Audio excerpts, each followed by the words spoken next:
क्योंकि दर्जनों दफात के तहत मुकदमात जो है बानी एमकेएम के खिलाफ दर्ज जहाँ पर है, बहुत से शवाहिद मौजूद है, उनकी तकरीर जो है वो ऑन रिकॉर्ड मौजूद है और उस तकरीर के जो कंटेंट है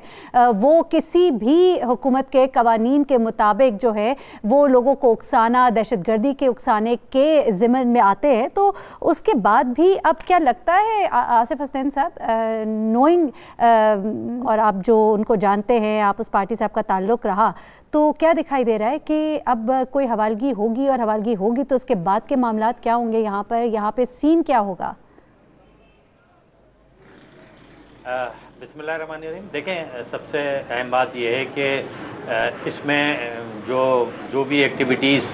हुई हैं, जो एविडेंस अभी दिए गए हैं हमारे इदारों की तरफ से, इसमें कोई चीज़ जो है साबित हो या ना हो, लेकिन एक चीज़ तो बिल्कुल साबित हो चुकी है।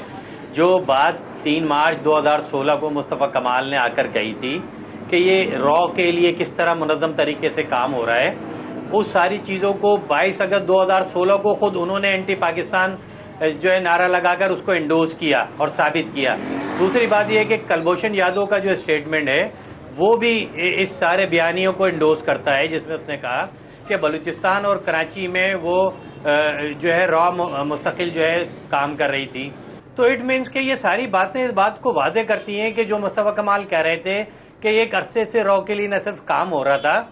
बल्कि ये कराची को डिस्टेबलाइज करने और इस मुल्क को डिस्टेबलाइज करने की ये पूरी प्लानिंग एक साजिश थी। आज की जो सूरत हाल है जिसमें हमारे इदारे काम कर रहे हैं, देखिए डॉक्टर इमरान फारूक केस जो है वो उसमें प्रॉपर एविडेंस मौजूद है, उसमें वो विटनेसेस मौजूद हैं, लेकिन मजबूरी ये है कि इस वक्त बरतानिया में जो सूरत हाल है उसमें इंडियन लॉबीज जो है वो काम कर रही हैं और उनका एक बहुत बड़ा असर रसूख इंडियन लॉबीज का है, जिसकी वजह से आपने देखा कि पिछले दिनों भी जो है स्कॉटलैंड यार्ड ने भी, जिस तरह आपने अभी बताया कि उन्होंने भी बहुत सी चीज़ों में कहा कि जी हमारे पास मुकम्मल एविडेंस नहीं दिए गए। तो ये लॉबी जो वहाँ काम कर रही है वो मुस्तकिल बुनियादों पर जो है उसको प्रोटेक्ट कर रही हैं। लेकिन मैं फिर ये कहूँगा कि जिस तरह अभी पिछले दिनों वाक़यात हुए इस कराची में, और उस वाक़यात के भी जो लोग पकड़े गए हैं वो बिल्कुल क्लियर है, उन्होंने बिल्कुल एडमिट किया इन चीज़ों को कि वो इस तमाम मामलात में, वारदातों में यहाँ पर इस्तेमाल न सिर्फ ये कि वो मुलव्विस थे और ये सारी के तौर पर मौजूद है। और उसके बाद इस शहर में वाकयात भी हुए और लोग भी पकड़े गए, और जो लोग पकड़े गए उन्होंने भी इस सारी चीजों से एग्री किया। तो मैं समझता हूँ कि चीजें बिल्कुल वाज़ेह हैं, एविडेंस मौजूद है। अच्छा आसिफ हसनैन साहब, अगर हम पहले की बात करते हैं तब कराची का एनवायरनमेंट, हालात और वाकयात कुछ और तरह के थे, तब इस मामले पर आवाज़ उठाना भी बहुत ही मुश्किल था। लेकिन इस वक्त जो सिचुएशन है कराची की, उसमें अगर ये मामलात जो हैं आगे की तरफ बढ़ते हैं तो कराची को सामने रखते हुए और आज के हालात और वाकयात को सामने रखते हुए कोई इम्प्लिकेशंस नजर आती हैं?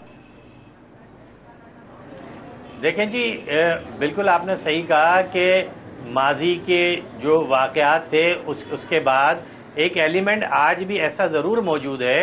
कि जो कहीं ना कहीं जो है चीज़ों को प्रोटेक्ट कर रहा है। और आपने देखा होगा, हम भी कहते चले आ रहे हैं कि जी जिस तरह से एमकेएम पाकिस्तान यहाँ पर पॉलिटिकल वर्क कर रही है, लेकिन उनके तमाम जलसों में, तमाम प्रोग्रामों में अल्ताफ हुसैन के नारे लगाए जाते हैं और उसके बाद उनकी तरफ से कोई भी चीज़ जो है वो नेगेटिव नहीं होती, बल्कि बहुत से लोग उसको इंडोर्स कर रहे होते हैं। हम भी बार बार ये बताना चाह रहे हैं कि देखें, आपको किसी एक तरफ जाना पड़ेगा। जब तक आप चीज़ों को क्लियर जो है वो लाइन ड्रॉ नहीं करेंगे, उस वक्त तक चीज़ें बेहतरी की तरफ नहीं हो सकती।